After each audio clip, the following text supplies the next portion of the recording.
Hello, Brotherhood Coaching. How you guys all doing? All right, I'd like to welcome you to this week's episode. Got some exciting news once again at the end. I would like to share with you guys some stuff that's been going on. But let's get cracking on this. So today's episode is going to be about how to stay positive and make everything work better at work and in life like a pro. So I want to dive deeper in it. I put a post out Monday. I don't know if you guys remember. I'm going to try and pull it up real quick. Here is Monday's post. And basically it's talking about, stop worrying about what others should or should not be doing and just help them. So that kind of rolls into what today's episode's about. And, we're all going to experience things where maybe things aren't going the way we'd like them to at work and our home life. But at the end of the day, the only person we got control over, that's ourselves, right? So, we can just put the effort in and just complain about what others are not or are doing, or we can figure out ways to get the result that we want. And that's what I want to kind of dive into with this. So, it gets challenging because especially the more people you have at work, you have different personalities going on. And, everything we see is based on our own experiences that we've had in our life. So maybe you are more of a hands-on person, come from the trades, and you think things should go a certain way at the firehouse, or maybe at your home. And maybe you got another guy, he's really good with computers and setting up systems for things, and they take a different route. And you might not always see eye to eye on how things are going. And so I think that's where it's going to help out some people because, I have to get in the Facebook group. I ask you guys to give me a question that you have or a challenge that you're facing. And a lot of times it's projected outward, what others are doing or not doing. And, actually this month will be 20 years in the fire service for me. It was actually 20 years. 20 years ago, I went to the firehouse with my dad, did 24-hour tour with him. And by the morning time, we ran a bunch of different calls and he goes, "Hey, so what'd you think?" I'm like, "Pops, I want to be a fireman. That's what I want to do with my life." So here we are 20 years later and still cracking, right? So that was a little backstory for you guys, but let's dive into some points I want to talk about with this episode. So a major misconception about problem solving that caused firefighters to take the wrong path and waste precious time, some years. All right. Think of your organization right now, and this is really going to help you understand this. You have, no matter what size you are, you're going to have people that are very passionate and engaged. You're going to have the middle of the road, and you're going to have people that it almost seems like they're going to do everything they can possible to just ruin everything going on, or they're on like a work strike, right? As minimal as possible and with no more effort, and actually maybe might not even do the minimal just to poke at others. Why? Why is that? How can you have the same agency, but people take different routes? And a lot of it is the misconception that happens. Maybe I don't like a decision my boss made. Well, I got a couple options if that's the case. I can go to them and try to sell them on a better way of doing things, right? Because at the end of the day, I can't tell my boss what to do.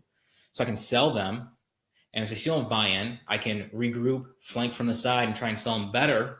And if that doesn't work, guess what? Then I got to go be that boss one day, and then I can do things different. But what do? We get wrapped up into, well, you can't tell me to do that, or this is how it should be done, and we get frustrated. When we get frustrated, we're letting our egos take over, and then we're actually not going to get the results that we want because we're disengaging and we're saying, F this place. I could do things way better and different if I was in that position.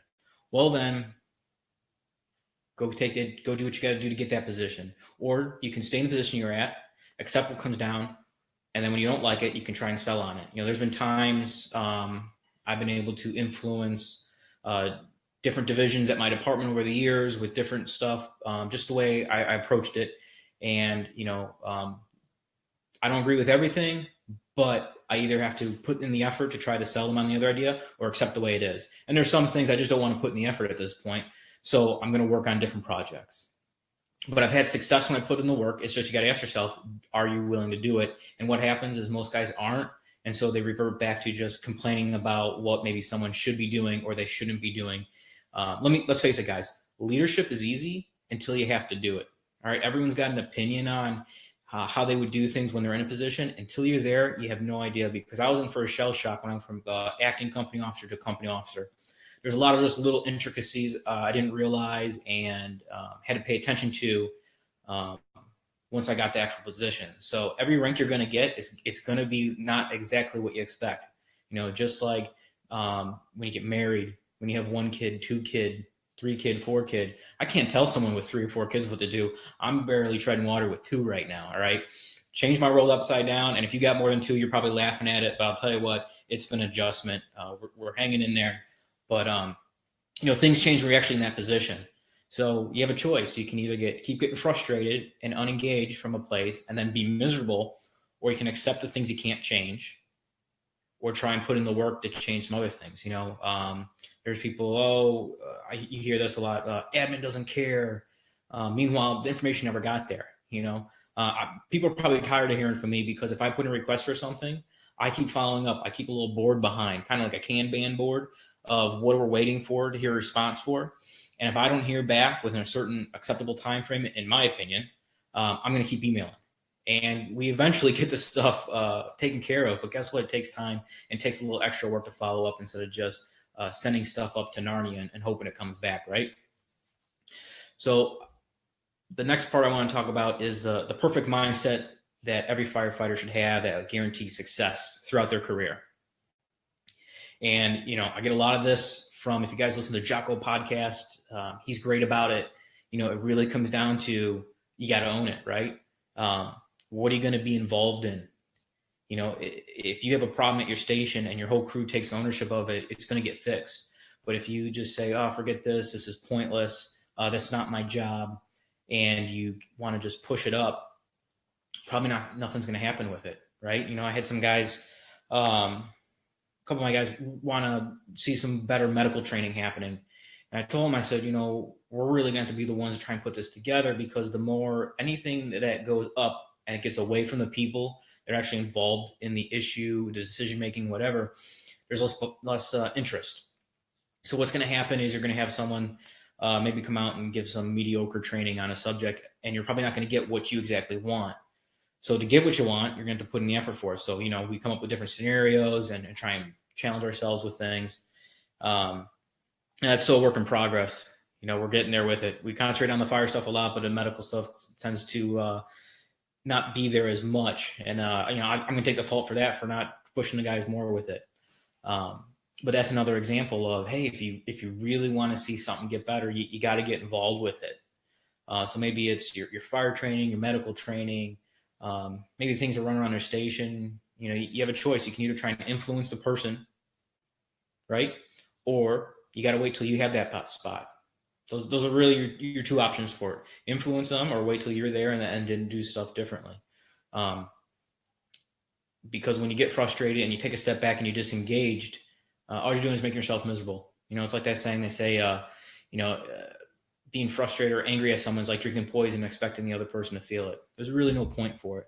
So focus on the result that you want. Whatever the result is, what do you have to do to try to get it?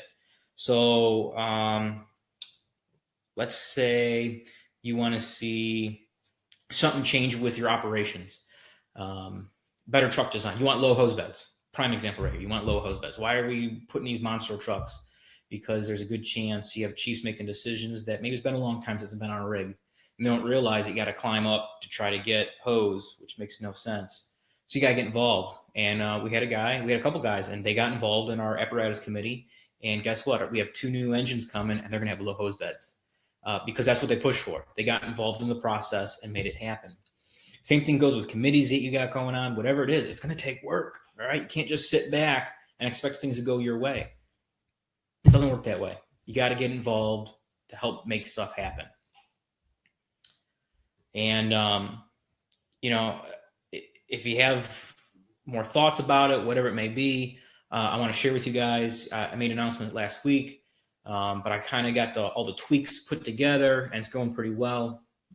So if you guys want, I do have my book, Fix Your Firehouse, available for free. I just ask that you cover shipping and handling, available at fixyourfirehouse.com.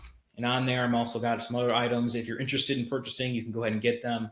But the feedback I've gotten on the book has been awesome, and guys are really getting a lot out of it. Not only that, but we got the closed Facebook group that has some interaction going on, and then I try and post there on a regular basis to get your minds thinking about things.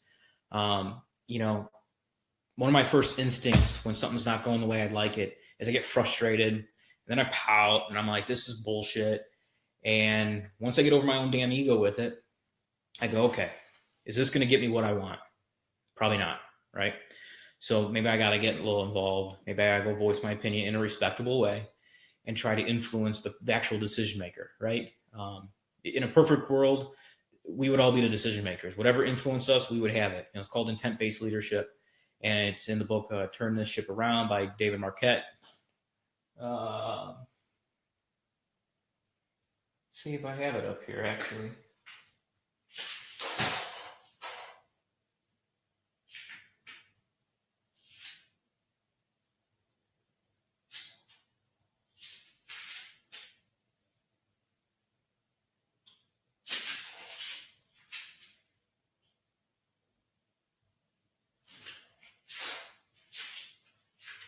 No, I thought I had it up there. But it's a real good book, and it talks about how actually the people that are impacted, help them make the decisions, give them the decision-making ability, because they're the most likely influenced with it. Because as things go up the chain of command, there's less interest in it. So if there's something affecting me, and I go to my battalion chief with it, he wants to help, but he's not really involved with the issue. And if it goes above him, they're even more removed from it. So meanwhile, the actual person making the decision is so far removed, they don't realize the importance of it. And I'll give you a prime example. One of the things I do every morning is I take my tick and I hook it to my air pack via a carabiner and a lanyard. What that does is it makes sure that tick is always with me when my air pack's with me. It makes it hands-on, so when I turn it on at a fire, I can just scan around and let go of it. And my hands are free to help either with the hose line management or doing a search, whatever our task may be. And it broke back in October. One of the guys put in a request for it and didn't hear anything back. I put in a request in January, still didn't hear anything back, did another follow-up with it. Meanwhile, this affected me because now I don't have that ability anymore. But it went up to a battalion chief and then to a division chief. So they're so removed. Meanwhile, they're probably looking at going, what's the big deal? This isn't a rush item. This is not life safety. And I totally understand that. But they weren't affected by it. I was. So all I can do is try to influence with it. And we finally ended up getting it once it was explained, hey, this is why. And then the person saw the more urgency. But as stuff gets away from the people impacted, there's going to be less urgency to help out or mitigate the issue or to see it through it as much. So if your passion is training, you need to get involved with your training. If your passion is prevention, get involved with that. If it's medical, get involved with making that program better. Whatever it is, you got to get involved. Otherwise, you're just going to end up getting frustrated and going down that negative route. And that's just not it, man. It's a waste of time and a career that you could be enjoying it all. So that's all I got for you today is this week. Once again, head over to fixyourfirehouse.com and you can pick this book up. Just cover shipping and handling, and it's yours. It'll get sent out to you. And otherwise, I will see you guys next week and hope you have a good one.